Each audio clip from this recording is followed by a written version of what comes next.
Labadiena visiems susirinkusiems. Pradedame Lietuvos nepriklausomybės akto signataro Zigmo Vaišvilo spaudos konferenciją Nežinia Seime. Parašų rinkimas tęsiasi. Prašom, gerbiamas signatarė. Ačiū, gerbiama Vaima. Labadiena visi susirinkusieji. Šiandien matome gausų būrį jaunimo. Ir smagu jūs matyti. Pasistengsime būti trumpi, kad sulauktumėm ir klausimų.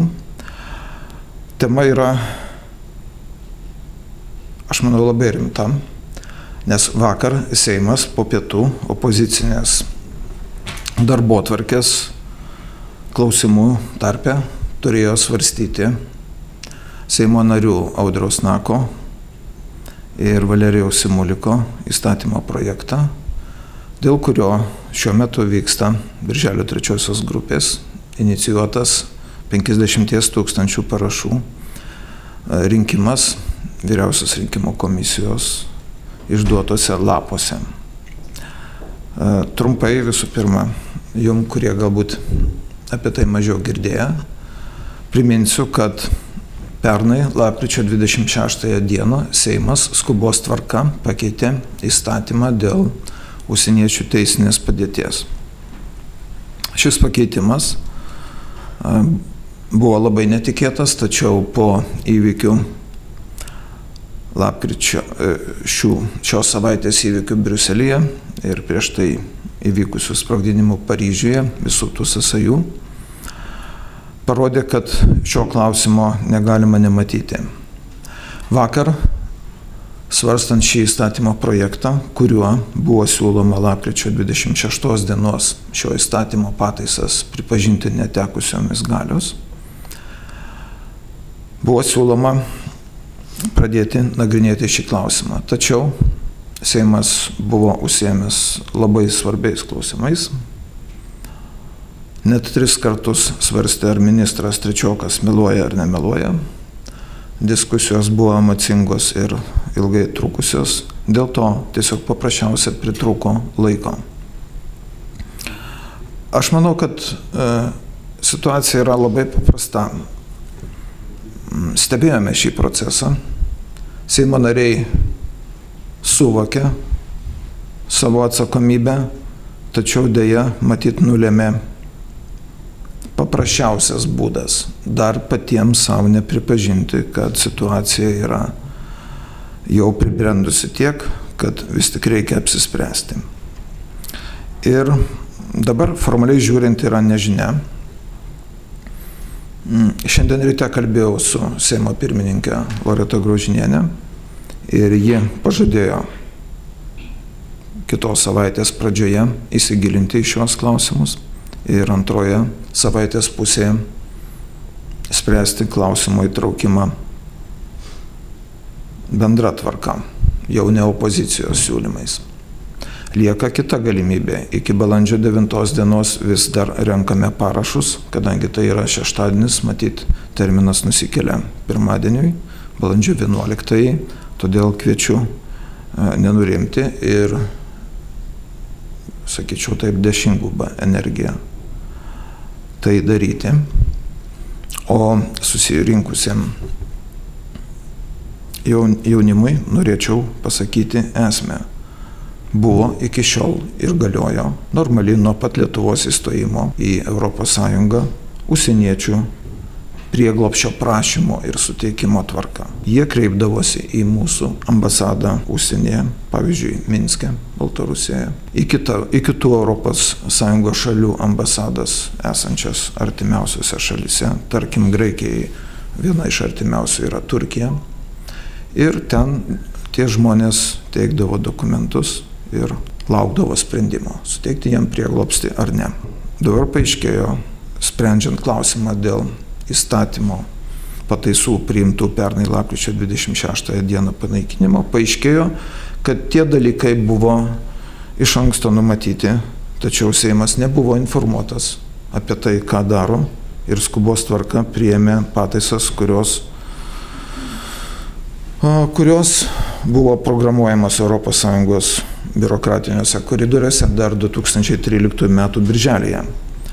Klausimo esmė yra labai paprasta. jau vyko 2 metai karas Sirijoje, pabėgėlių, matyt, jau ne 1 milijonas buvo ir Turkijoje.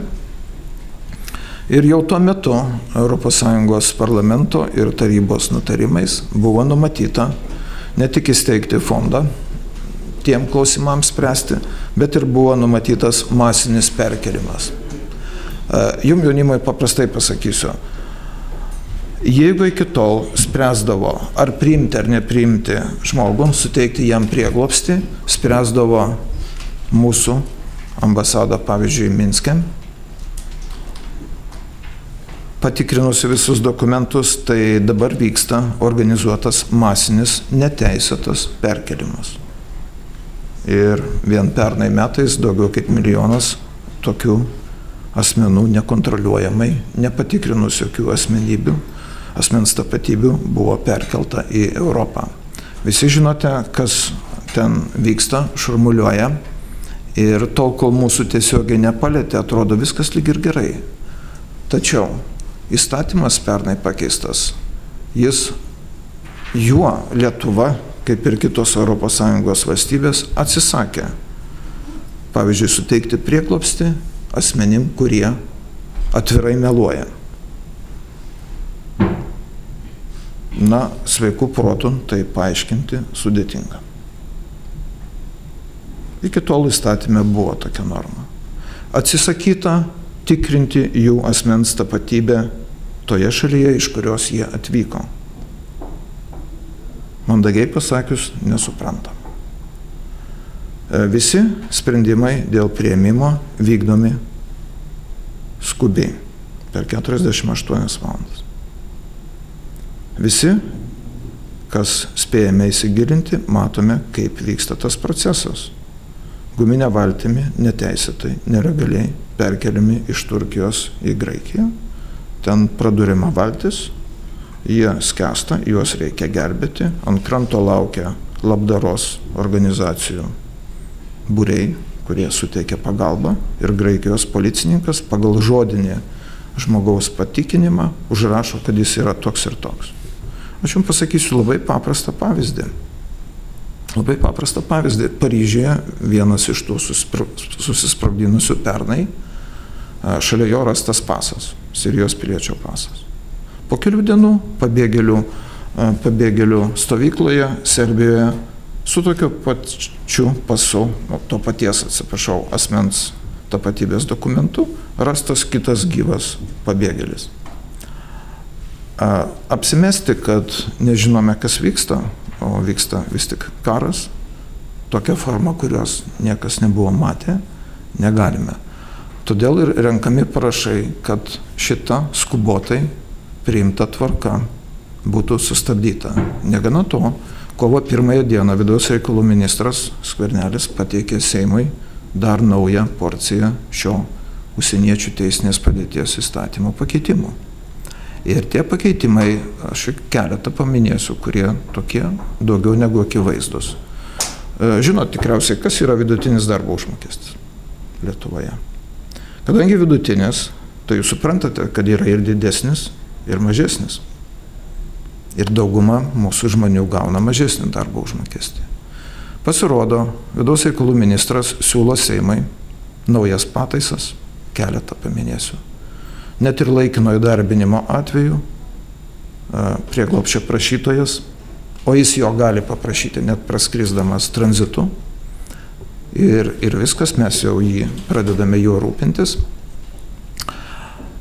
jis turi gauti nemažesnį negu vidutinis darbo užmokestis, apie kurį ne vienas Lietuvos pilietis gali tik te pasvajoti.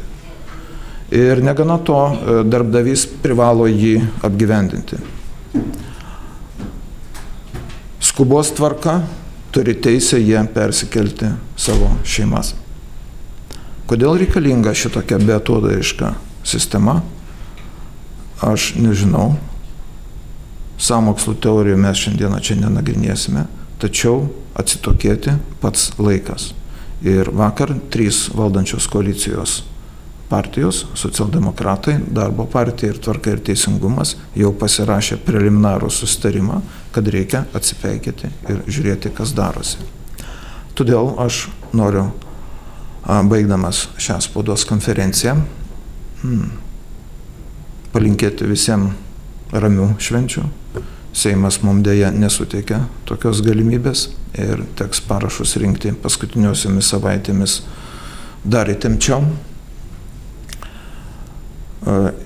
Ir aš manau, kad tas, ko labiausiai trūksta, tai yra susikalbėjimas. Norom nenorom aš turiu priminti Sąjūdžio laikus, kai su nelabai vykusia tarybų Lietuvos aukščiausiąją tarybą Sąjūdis ir žmonės rasdavo bendrus sprendimus, nors Sąjūdžio deputatų buvom mes ten gal tik tai 4 ar 5 iš 350 štai šitame pastate.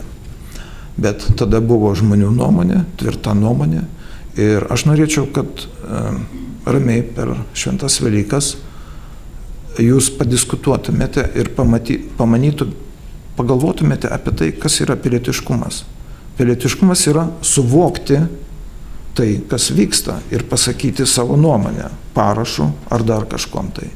Jeigu kažkam nepatinka Zigmas Vaišvila, jeigu kažkam nepatinka dar kažkas, tai nereiškia, kad tu, kaip Lietuvos pilietis, turi atsisakyti savo nuomonės.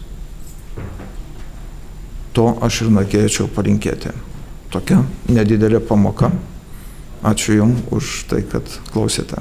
Jeigu yra klausimų, mes dar galime 4 minučių atsakyti juos. Tai sveiki, norėčiau paklausti, ar Lietuva būtų vienintelė ES šalis priėmusi tokią įstatymų pataisą? Ir jeigu vienintelė, tai kokią įtaką tai padarytų kitų šalių požiūrį į Lietuvą? Ačiū. Labai geras klausimas. Urmu, aš manau, beveik visos priėmė daugmaž tokias įstatymo pataisas, tačiau jau 3-4 mėnesių visose šalise vyksta ribojimai ir labai griežti. Vengrija, Danija, Airija, Skandinavijos šalis, visos atsitokėjo. Ir reikia ir mums spręsti dėl to, ką mes galime padaryti. Tai ačiū.